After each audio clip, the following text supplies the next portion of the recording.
हरीश खुराना कहते हैं आगे कि झुग्गियों में उन्हें 2-2.5 करोड़, झुग्गियों में 2-2.5 करोड़ रुपया बांटना था, लेकिन उन्हें मात्र 75 लाख रुपया दिया गया। ये वो खुद स्वीकार कर रहे हैं कि 75 लाख मिला, लेकिन झुग्गियों में बांटने के लिए 2-2.5 करोड़।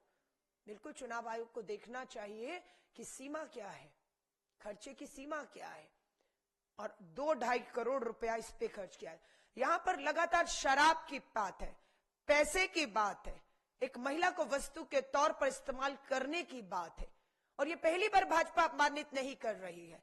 रमेश बिधूड़ी लगातार, जो कालकाजी विधानसभा से बीजेपी के उम्मीदवार है, लगातार उनकी भाषा महिलाओं को अपमानित करने वाली रही। कालकाजी विधानसभा में बोला कि कालकाजी की सड़कें प्रियंका गांधी के गालों जैसी बनेंगी। माफी मांगनी पड़ी, झुकना पड़ा। रमेश बिधूड़ी जी, ये कांग्रेस है जो आपको छोड़ने वाली नहीं थी, इसलिए आपने माफी मांगकर बचे। ओपी शर्मा बीजेपी के विधायक रहे, जब मैं विधायक थी, सदन में खड़े होकर महिलाओं को इसी तरह गाली देने का काम जो आज हरीश खुराना कर रहे हैं, आपके रमेश बिधूड़ी भाजपा के नेता कर रहे हैं, वैसे ओपी शर्मा बीजेपी के एमएलए ने किया था। मैं विधानसभा में थी, 1 साल के लिए अपनी भाषा के लिए सदन से सस्पेंड रहे थे ओपी शर्मा, बीजेपी के विधायक। कोर्ट भी गए थे तो कोर्ट ने भी उन्हें राहत देने से मना कर दिया, मात्र उनकी भाषा के लिए। तो भाजपा के नेताओं का जो चाल चरित्र, चेहरा, भाषा है, वो आज पूरी दिल्ली के सामने है कि वो किस तरीके से कह रहे हैं कि ये चुनाव में भाजपा पूरी तरह से बटी हुई है, आपस में भाजपा के अंदर फूट है, लड़ाई है, एक नेता दूसरे को हराने का काम कर रहा है।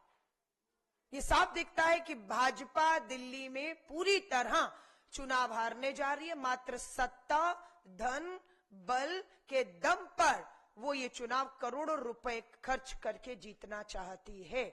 लेकिन दुख, चिंता मुझे इस बात है, महिला कांग्रेस की राष्ट्रीय अध्यक्ष हूं, कि भाजपा के ये नेता अपनी महिला सांसद नई दिल्ली से बांसुरी स्वराज के लिए गाली की भाषा इस्तेमाल कर रहे हैं और कहते हैं कि दारू, पैसा, हर चीज खर्च करनी है। और मैं चुनाव ना लड़ रहा होता तो कहीं बैठकर, हरीश खुराना कह रहे हैं अपने लोगों को कि मैं आपके साथ बैठ के कहीं दारू पी रहा होता।